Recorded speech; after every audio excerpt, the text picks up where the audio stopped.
The Jungle Book. It takes two. We did it, Mowgli hollered. He had just escaped from King Louie and the monkeys with his friends Baloo and Bagheera. It sure was a swinging good time, Baloo said. Bagheera was less energetic. Next time, we need to stick to the plan. We're lucky to be alive. We need to find a safe place for the night, Bagheera said. King Louie may still be after Mowgli. Loosen up, Baloo said. I can protect us. If we see any of those mangy monkeys, I'll jab with my left and I'll swing with my right. Oh, Baloo, we need to protect the boy. Think about it.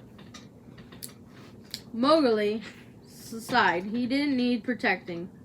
Why, with his brawn, he could fight like a bear. With his brains, he could plan like a panther. If only they'd give him each the chance. Just then, Mowgli heard something. He stopped listening to Baloo and Bagheera and followed the noise. He walked through lots of trees and vines, but every time he got close, the noise would move away and he'd have to keep chasing it.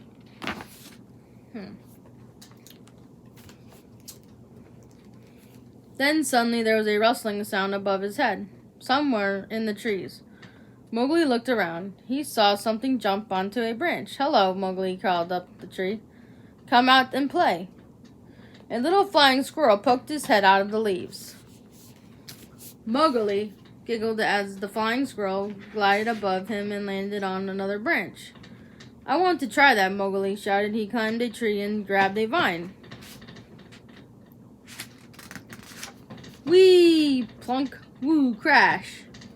Finally, Mowgli got the hang of it. It felt like flying. He and the squirrel swept over the heads of Bagheera and Baloo. Mowgli was having the time of his life, but his stomach started grumbling. There are some bananas, let's race, he cried. Mowgli and his new friend didn't know how to cross the river. Mowgli looked at the vine he was holding and got an idea. Let's swing, Mowgli said.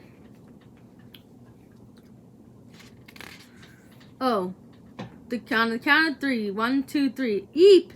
The squirrel said. Mowgli said the squirrel glided right over the river. Mowgli held on to the vine as tightly as he could. The squirrel was winning it with the race, but Mowgli was having so much fun he didn't even notice. Kaa, the snake, had been watching, and he happened to be a very good swimmer.